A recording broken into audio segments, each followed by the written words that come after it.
Hello students, welcome to my YouTube channel learn logically with Deepak sir. आज के maths के class में सभी 9th क्लास के स्टूडेंट्स का स्वागत है। आज जो टॉपिक हम लेने वाले हैं from circle chapter, it is very very interesting और कुछ नई चीज़ आप पढ़ने जा रहे हो ओके रिलेटेड टू सर्कल। तो टॉपिक का नाम है इंस्क्राइब्ड एंगल। तो ध्यान दीजिएगा, बहुत इंपॉर्टेंट और इंटरेस्टिंग टॉपिक होने जा रहा है ये, इसे मिस मत कीजिएगा। ईच एंड एवरीथिंग आपको बहुत अच्छी तरीके से ध्यान देके सुनना है, समझना है, उसे कॉपी जरूर करना है।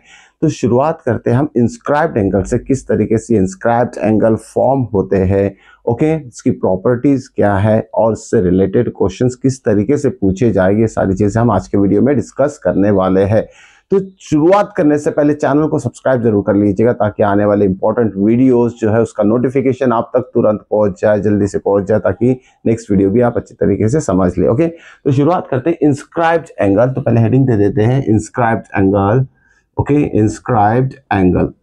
अब देखिए इंस्क्राइब्ड एंगल क्या होता है, तो उसको समझने के लिए हमें एक थोड़ा सा फिगर ड्रॉ करना पड़ेगा, तो उसका नॉलेज लेना बहुत जरूरी। जैसे ये सर्कल है, दिस इज वन सर्कल।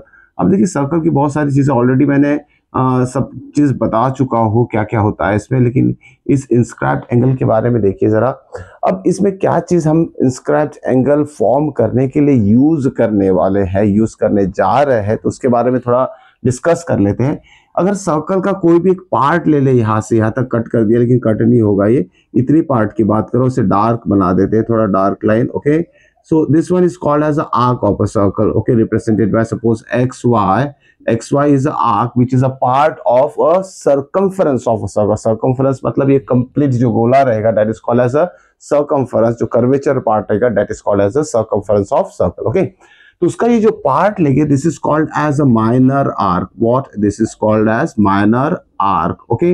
इसे हम दूसरी तरीके से भी रिप्रेजेंट कर सकते हैं। देखिए xy या फिर आर्क, जैसे यहाँ कोई पॉइंट है, lies on this given arc, ये पॉइंट पी है, तो इसे एक्स वाई लिखेंगे या फिर एक्स पी वाई लिखेंगे, इसे भी आर्क एक्स पी। तो ये आर्क जो है माइनर आर्क, इसे आदर एक्स वाई या तो फिर एक्स पी वाई के फॉर्म में हम रिप्रेजेंट करते हैं। तो ये हो गया पहला पॉइंट। अब देखिए जो एंड पॉइंट्स ऑफ आर्क है, इसे अगर ज्वाइन कर देते हैं हम, this is nothing but one line segment. तो ये जो लाइन सेगमेंट होती है, इसे बोला जाता है chord of a circle okay. तो जो भी एंड पॉइंट ऑफ आर्क है उसे ज्वाइंट करेंगे तो कॉर्ड फॉर्म होगी ओके। और साथ में ये जो एंड पॉइंट्स अगर वो सेंटर से ज्वाइंट कर देते हैं, तो यहाँ जो एंड पॉइंट्स ऑफ कॉर्ड या तो फिर आर्क है, ये एक एंगल बनाता है सेंटर से okay. This is called as angle inscribe by the end points of arc बोल सकते हैं, या तो कॉर्ड बोल सकते हैं with the centre of a circle. या ये जो एंगल है ओके, मान लेते हैं सेंटर ऑफ सर्कल ओ ले लेते हैं। सो दिस एंगल ओ या फिर एक्स ओ वाई जो है, इसे कहते हैं सेंट्रल एंगल। ध्यान में रखिएगा, this one is called as central angle, या फिर angle subtended by the arc और chord with the centre of a circle okay. तो ये सेंटर ऑफ अ सर्कल से जो आर्क के एंड पॉइंट से एंगल बना रहे हैं, उसके बारे में बताया मैंने आपको, सेंट्रल एंगल के बारे में ओके। अब देखिए ये जो आर्क है इसे कहते हैं माइनर आर्क ओके। तो रिमेनिंग पार्ट जो बच जाएगा, ये रिमेनिंग पार्ट ऑफ सर्कल जो बच जाएगा okay, this curvature part, this is called as major arc okay. This is called as major arc.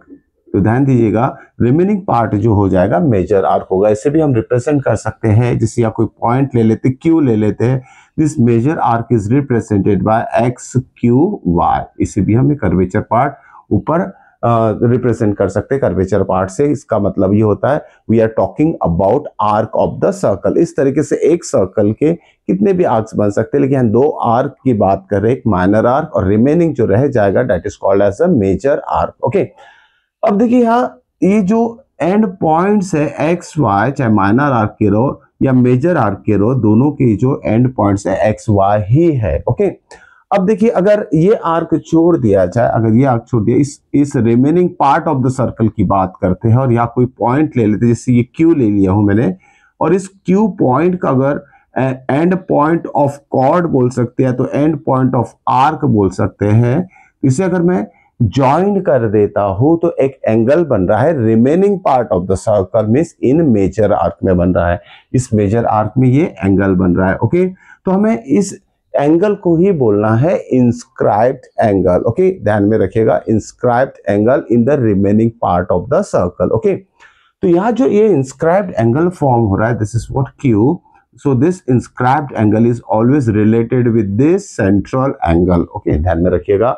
अब यहाँ कितने ऐसे इंस्क्राइब्ड एंगल हम फॉर्म कर सकते हैं in the remaining part of the circle. Remaining part मतलब ये आर्क को छोड़ दिया जाए, this is the remaining part of the circle that is called as a major arc. मतलब मेजर आर्क में ऐसे कितने इंस्क्राइब्ड एंगल फॉर्म हो सकते हैं, तो इनफाइनाइट इंस्क्राइब्ड एंगल फॉर्म हो सकते हैं। देखिए इनफाइनाइट मतलब जैसे अगर ये पॉइंट ले लिए यहाँ, तो इसे भी यहाँ कोई पॉइंट ले लिया हमने, इसे एक्स और वाई से जोड़ देंगे तो ये एंगल बन जाएगा। यहाँ पॉइंट ले लिया, एक्स और वाई से जोड़ देंगे, तो अभी जोड़ नहीं रहे हम, ओके, ज्वाइन नहीं कर रहे हैं, लेकिन जस्ट बता रहा हूँ। तो ऐसी इनफाइनाइट पॉइंट्स इसके ऊपर रहते हैं, कोई भी आर्क ऑफ द सर्कल के ऊपर, सभी को अगर एक्स वाई से जोड़ देंगे तो हर एक एंगल जो बनेगा inscribed angle in the remaining part of the circle बनेगा। ओके, तो पहले हम रिलेशन बिटवीन इंस्क्राइब्ड एंगल और what angle form by the same arc with the centre that is central angle के बीच में रिलेशन देख लेते हैं। तो क्या हम रिलेशन लिख सकते हैं, एंगल Q जो रहेगा, देखिए सिंगल Q के फॉर्म में से लिख रहा हूं, या तो फिर एक्स क्यू वाई भी बोल सकते हैं हम, और we can write this angle as X Q Y, both represent same angle Q, यही वाला एंगल रिप्रेजेंट करेगा। ये वैल्यू जो रहेगी एंगल Q की, it is always half of this central angle XOY रहेगा। तो ये रिलेशन आपको अच्छे से ध्यान में रखना है।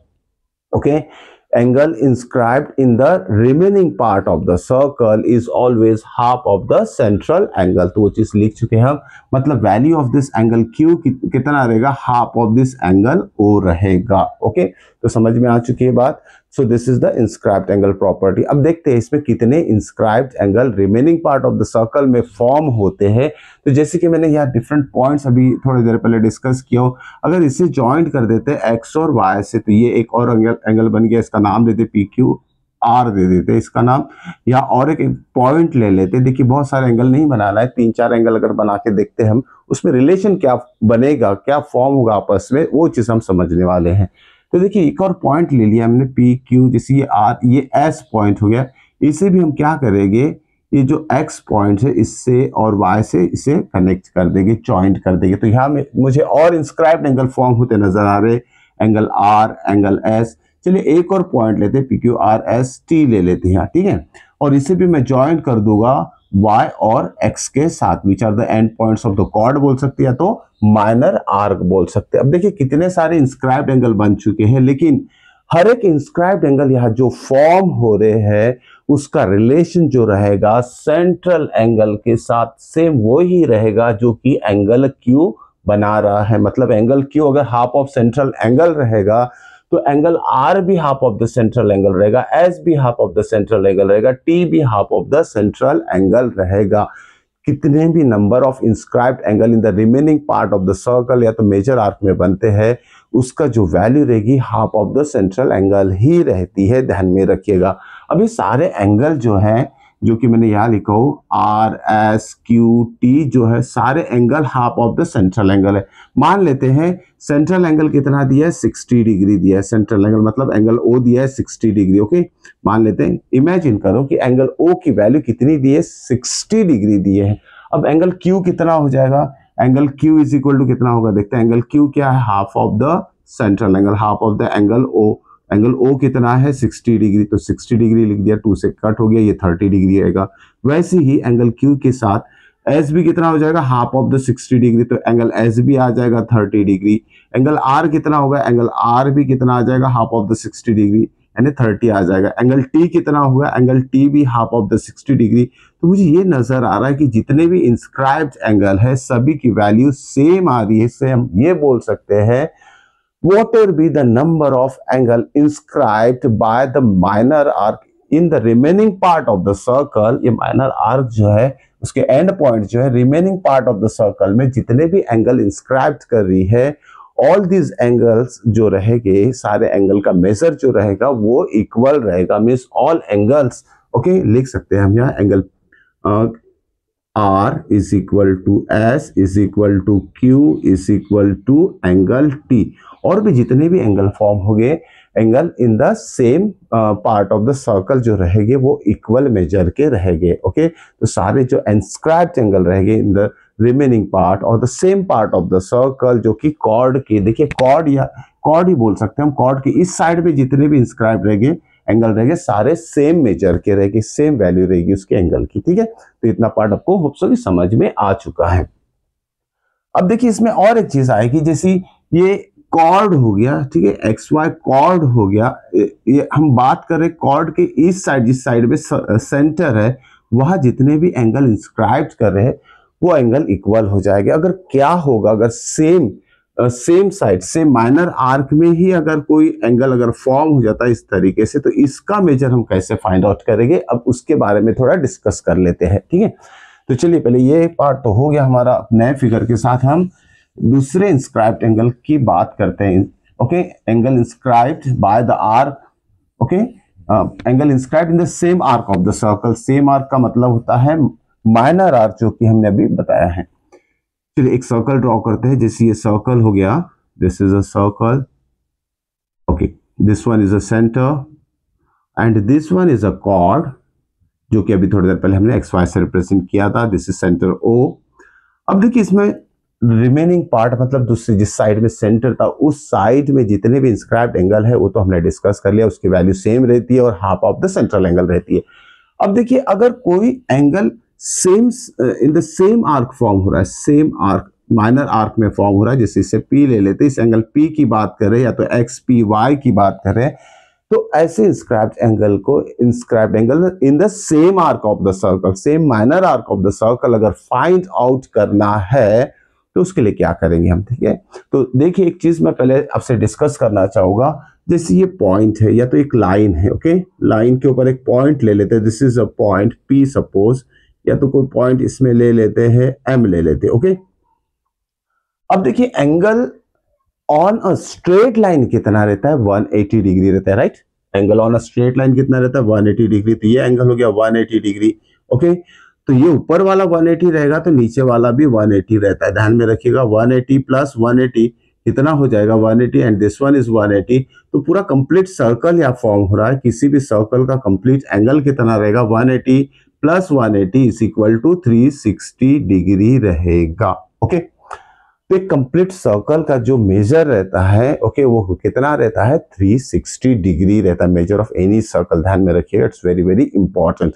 अगर एक मेजर ऑफ पूरा कंप्लीट सर्कल 360 डिग्री है। ओके, अब आते हैं सेंटर की बात करते हैं। अगर इस सेंटर की बात करें तो इसका भी पूरा जो मेजर रहेगा वो 360 डिग्री रहेगा, राइट। 360 डिग्री रहेगा, ये 360 डिग्री लिख लेते हैं यहाँ।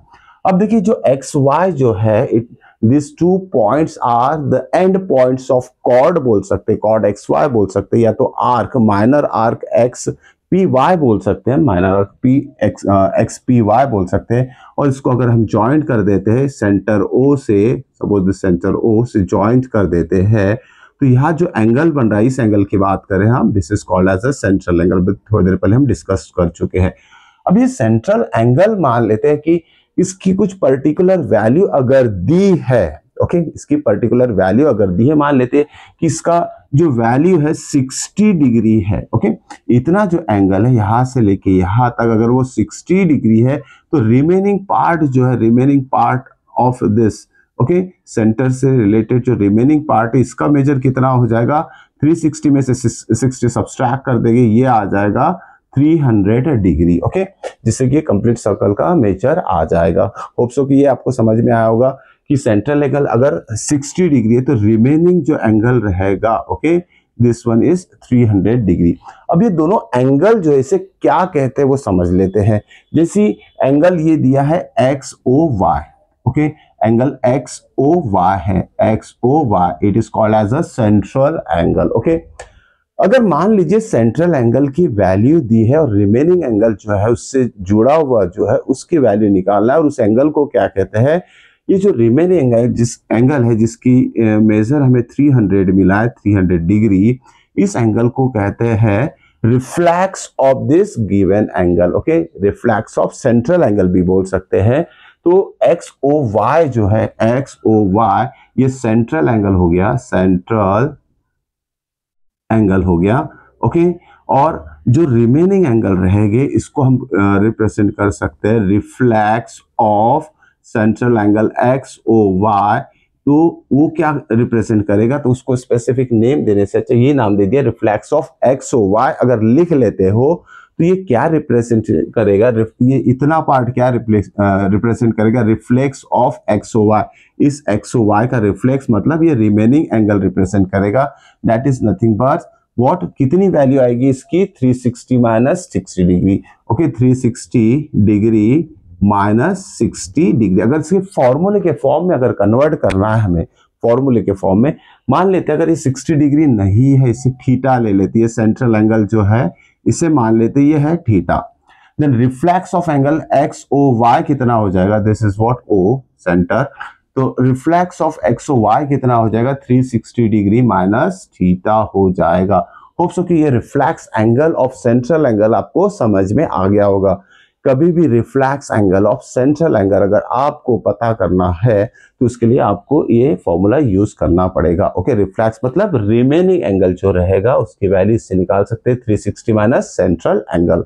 अब आते हैं मेन टॉपिक के ऊपर। जैसे angle inscribed in the same arc दिया है, फाइंड द वैल्यू ऑफ और measure of angle X P Y. बोला है कि एंगल एक्स पी वाई जो कि सेम आर्क में एंगल फॉर्म हो रहा है एट पॉइंट पी, तो इसका मेजर कितना रहेगा, तो ये हो गया क्वेश्चन मार्क। ओके, अब देखिए इसका रिलेशन कैसी फॉर्म करते हैं सेंट्रल एंगल के साथ, तो वो चीज आपको सीखना है। अब इससे पहले मैंने क्या कहा कि जैसे कोई यहाँ एक angle inscribed bye the end points of the arc या कॉर्ड बोलेंगे हम इन the remaining part of the circle, जैसे क्यू लिया था, तो ये एंगल जो है इसके सेंट्रल एंगल की हाफ हो जाता है, वो हम अच्छी तरीके से स्टडी कर चुके हैं। अब मान लीजिए सेम आर्क में अगर एंगल बन रहा है, इस आर्क में अगर एंगल बन रहा है तो इसकी वैल्यू क्या लिखेंगे हम, तो इसकी वैल्यू लिखी जाएगी angle X P Y is equal to reflex of angle X O Y. Okay, half of the reflex of angle X O Y, sorry, okay wait, okay, तो इसका क्या रहेगा, yes, half of the angle X O Y रहेगा। ध्यान में रखिएगा, half into reflex of angle X O Y रहेगा। तो ये फॉर्मूला अच्छे से आपको समझना है। फिर से एक बार रिपीट कर देते हैं, angle inscribed in the same arc of a circle अगर रहेगा तो उसकी वैल्यू कैसी रहेगी, हाफ ऑफ, ओके ठीक से लिख लेते से, is equal to half of reflex of this central angle. अगर मान लेते अगर इसी को एग्जांपल ले लेते, रिमेनिंग एंगल अगर 300 है और सेंट्रल एंगल सपोज 60 डिग्री, तो रिमेनिंग 300 हो जाएगा। एग्जांपल पे तौर पे लिख लेते हैं, if theta is equal to, theta मतलब सेंट्रल एंगल अगर 60 डिग्री है तो ये एंगल पी जो रहेगा, angle inscribed in the same arc जो कि एक्स पी वाई है, इसकी वैल्यू कितनी हो जाएगी, half into reflex of angle what X O Y हो जाएगा। ओके, तो सेम फॉर्मूला इसमें अप्लाई कर दिया है। अब देखिए reflex of angle X O Y जिसका फॉर्मूला लिखा है हमने, कितना लिखा है, क्या फॉर्मूला लिखा है इसका, 360 डिग्री माइनस थीटा। ओके, और यह थीटा की वैल्यू कितनी लिया है मैंने, 60 डिग्री लिया। इसका आंसर क्या आएगा, 1/2 इंटू 360 माइनस थीटा कितना है 60, तो लिख लेते 360 माइनस 60, तो कितना हो जाएगा, इट इज इक्वल टू, यहाँ लिखते हैं इसे, तो ये हो जाएगा हाफ इंटू 360 माइनस 60, 300 हो जाएगा। ओके, 300/2 मतलब 150 डिग्री। ये जो वैल्यू आएगी एंगल एक्स पी वाई की आएगी, एक्स पी वाई का मेजर कितना हो जाएगा, 150 डिग्री। इस तरीके से आप जो भी inscribed angle in the same arc of the circle है फाइंड आउट कर सकते हैं। ओके, तो ये था हमारा इंस्क्राइब्ड एंगल का कंसेप्ट। ओके, तो ध्यान दीजिएगा ये सेंट्रल एंगल पता होना जरूरी है, इससे कि ये remaining part of the angle भी आ जाएगा, जो कि 360 में से सेंट्रल एंगल सब्सट्रैक्ट हो जाएगा, उसका हाफ ले लेंगे तो angle inscribed in the same arc of a circle आ जाएगा। तो मोस्ट ऑफ द क्वेश्चन में से फिगर दिया रहता है। ओके, उस फिगर का यूज करके इसी टाइप का कोई ना कोई फिगर जरूर दिया रहेगा जिसपे कि एंगल पी आपको फाइंड आउट करना आना चाहिए। ओके, तो चलिए ये था कंसेप्ट ऑफ इंस्क्राइब्ड एंगल, और एक इंपॉर्टेंट कंसेप्ट इसमें देख लेते हैं, उसके बाद क्वेश्चंस देखते हैं। ओके, तो next concept is cyclic quadrilateral. ध्यान में रखें, very very important, 10th class में भी आपका यूज में जरूर आएगा। तो साइक्लिक क्वाड्रिलैटरल क्या होता है वो देखते हैं। चलिए पहले थोड़ा डिस्कस कर लेते हैं cyclic quadrilateral. Okay, cyclic quadrilateral का सिंपल सा एक्सप्लेनेशन ये है, जब किसी सर्कल के ऊपर अगर कोई भी 4 पॉइंट लाइज है, जैसे एग्जांपल के तौर पे एक फिगर ले लेते हैं, suppose this is a circle. Okay, कोई भी 4 पॉइंट सर्कल के ऊपर अगर हमने ड्रॉ कर लिए, प्लॉट कर लिए, this is one, this one is second and this one is third and this one is fourth. अगर इस चारों पॉइंट को अगर ज्वाइंट कर लेंगे हम वन बाय वन ऑर्डर में, इसको इससे ज्वाइंट कर लिया, इसको इससे ज्वाइंट कर लिया, ओके, एक ही ऑर्डर में, दिस ये ऑर्डर होना चाहिए, तो ये ऑर्डर होना चाहिए, इस तरीके से चारों पॉइंट को ज्वाइंट कर लेंगे। ओके ओके, पर्टिकुलर ऑर्डर में, पैटर्न में, ओके, बीच में से नहीं, तो बीच में से ज्वाइन करके तो डायगोनल हो जाएगा, तो हम क्वाड्रिलैटरल फॉर्म कर रहे हैं इसमें। ओके, तो ये जो क्वाड्रिलैटरल है, सपोज ABCD से रिप्रेजेंट कर रहा है, A, this is B, this one is C and this one is D. This is the center of a circle represented by O. अब इस तरीके से जो भी क्वाड्रिलैटरल सर्कल के अंदर फॉर्म होता है, such quadrilateral is called as a cyclic quadrilateral. Okay, ध्यान में रखिएगा, यह जो क्वाड्रिलैटरल फॉर्म हुआ है, quadrilateral ABCD is cyclic quadrilateral. Cyclic quadrilateral हम इसे बोल सकते हैं क्योंकि सर्कल के ऊपर 4 पॉइंट को ज्वाइन करके ये क्वाड्रिलैटरल फॉर्म हुआ है। अभी जब भी कोई सर्कल के ऊपर जो क्वाड्रिलैटरल रहेगा साइक्लिक क्वाड्रिलैटरल ही कहलाएगा। अब इस साइक्लिक क्वाड्रिलैटरल की कुछ प्रॉपर्टी ध्यान में रखिएगा। साइक्लिक क्वाड्रिलैटरल में क्या होता है, सम ऑफ अपोजिट एंगल, जैसे एंगल डी हो गया, एंगल बी हो गया, तो दोनों का सम कितना आएगा, इट इज ऑलवेज 180 डिग्री आएगा। वैसे ही एंगल ए और सी जो है इसका भी सम कितना आएगा, इट इज ऑलवेज 180 डिग्री ही आएगा। ओके, तो कोई भी सर्कल दिया है उसके ऊपर सर्कल में जो क्वाड्रिलैटरल फॉर्म हो रहा है, उस क्वाड्रिलैटरल को हम साइक्लिक क्वाड्रिलैटरल बोलेंगे क्योंकि उसका एंगल का सम 180 डिग्री ही रहता है। ध्यान में रखिएगा, अपोजिट एंगल की बात कर रहे हैं।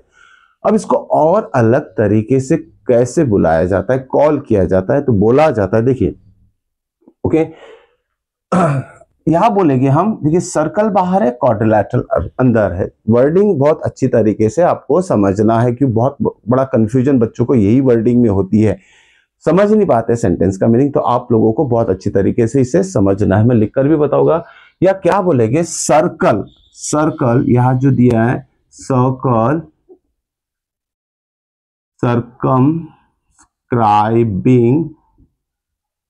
सर्कमस्क्राइबिंग सर्कल सर्कमस्क्राइबिंग अ क्वाड्रिलैटरल। ओके, क्या बोलेंगे इसको, इस फिगर को किस तरीके से क्वेश्चन में वर्डिंग यूज की जाती है, वो वर्डिंग बड़ा कंफ्यूजन क्रिएट करती है, तो उस वर्डिंग को समझाने के लिए ये आपको समझना बहुत जरूरी है। सर्कल सर्कमस्क्राइबिंग अ क्वाड्रिलैटरल। ओके, सर्कल जो है सर्कल के अंदर एक क्वाड्रिलैटरल फॉर्म कर रहा है, तो उसको वर्डिंग के फॉर्म में कैसे बोलेंगे, सर्कल सर्कमस्क्राइबिंग अ क्वाड्रिलैटरल। तो इस तरीके से कोई भी सर्कल के अंदर क्वाड्रिलैटरल फॉर्म होगा, it is cyclic. Okay, it is cyclic, ध्यान में रखिएगा। जो भी सर्कल कोई भी क्वाड्रिलैटरल को सर्कमस्क्राइब करता है तो उसे साइक्लिक क्वाड्रिलैटरल हम बोलेंगे। उस साइक्लिक क्वाड्रिलैटरल हो जाने के बाद उस एंगल का सम कितना रहेगा, ओनली अपोजिट एंगल की बात कर रहा हूं, sum of opposite angle is 180 degree रहेगा। तो ये वन पार्ट हो गया कि साइक्लिक क्वाड्रिलैटरल क्या होता है, कैसे उसे कंस्ट्रक्ट किया जाता है, उसकी प्रॉपर्टी क्या होती है। इसके अपोजिट कॉन्वर्स देखते हैं, जैसे कोई क्वाड्रिलैटरल सिंपल दिया है, ओके, इसके अपोजिट देखते हैं। अगर कोई क्वाड्रिलैटरल दिया है, सिंपल सा फिगर ड्रॉ करते हैं, ये क्वाड्रिलैटरल हो गया कोई, ओके, इसे हमने रिप्रेजेंट कर दिया PQRS। ओके, या सर्कल की कुछ दिया नहीं है, सिर्फ वर्डिंग में बोला है कि quadrilateral ABCD in which angle S या तो P+R जो है ये गिवन रहेगा, क्वेश्चन के हिसाब से मैं समझा रहा हूं, P+R is equal to 180 degree दिया है। ओके, मतलब क्वेश्चन में क्या दिया है, सम ऑफ अपोजिट एंगल 180 डिग्री दिया है, सम ऑफ अपोजिट एंगल 180 क्वेश्चन में दिया है। बस इतना ही दिया रहेगा कि कोई क्वाड्रिलैटरल PQRS है और उसमें एंगल P और R जो अपोजिट एंगल है उसका सम 180 डिग्री दिया है। तो हम इसमें क्या बोलेंगे कि जब भी हमें पता है कि प्रॉपर्टी ऑफ साइक्लिक क्वाड्रिलैटरल क्या होती है कि इसके एंगल का सम 180 डिग्री रहता है, लेकिन यहाँ ऐसे कुछ मेंशन नहीं है, तो इस गिवन पॉइंट के ऊपर से हम क्या बोल सकते हैं, therefore what quadrilateral PQRS is what is cyclic quadrilateral. Okay, तो डायरेक्टली हम लिख सकते हैं इस प्रॉपर्टी ऑफ साइक्लिक क्वाड्रिलैटरल का यूज करके कि सम ऑफ ऑपोजिट एंगल 180 डिग्री है, therefore it is a cyclic quadrilateral, हम बोलेंगे डायरेक्टली। ओके, तो इधर उधर की कोई चीज लिखने की जरूरत नहीं है, क्योंकि हमें कंडीशन दिया है कि अपोजिट एंगल का सम 180 डिग्री है, इसलिए साइक्लिक क्वाड्रिलैटरल होगा ही। तो ये अपोजिट चीज हम यूज कर सकते हैं। तो दो पार्ट यहाँ जो बताया मैंने साइक्लिक क्वाड्रिलैटरल से रिलेटेड, उसको थोड़ा अच्छे ध्यान से फिर से एक बार समझ लीजिए। किसी सर्कल में अगर क्वाड्रिलैटरल तो वो साइक्लिक ही होगा। Okay, it is a cyclic quadrilateral, फिर उसकी प्रॉपर्टी हम यही अप्लाई कर सकते हैं। या फिर दूसरे पार्ट में अगर दिया कि सम ऑफ एंगल 180 डिग्री है, अगर किसी क्वाड्रिलैटरल के अपोजिट एंगल का सम 180 डिग्री दिया है, then we can say that this quadrilateral is cyclic. Why it is cyclic quadrilateral? Because sum of opposite angle is 180 degree. तो ये साइक्लिक क्वाड्रिलैटरल की प्रॉपर्टी आपको अच्छे तरीके से याद में रखना है। चलिए, ये तो थी सर्कल में जो साइक्लिक क्वाड्रिलैटरल फॉर्म हो रहा है, इंस्क्राइब्ड एंगल प्रॉपर्टी। ये बहुत अच्छी तरीके से होप्स हो कि बच्चे लोग आप सब समझ गए होंगे, इसे नोट डाउन जरूर कर लिया होगा। अब आने वाले नेक्स्ट वीडियो में हम इससे रिलेटेड सारे क्वेश्चंस डिस्कस करने वाले हैं। तो मिलते हैं नेक्स्ट वीडियो में। Till then good bye.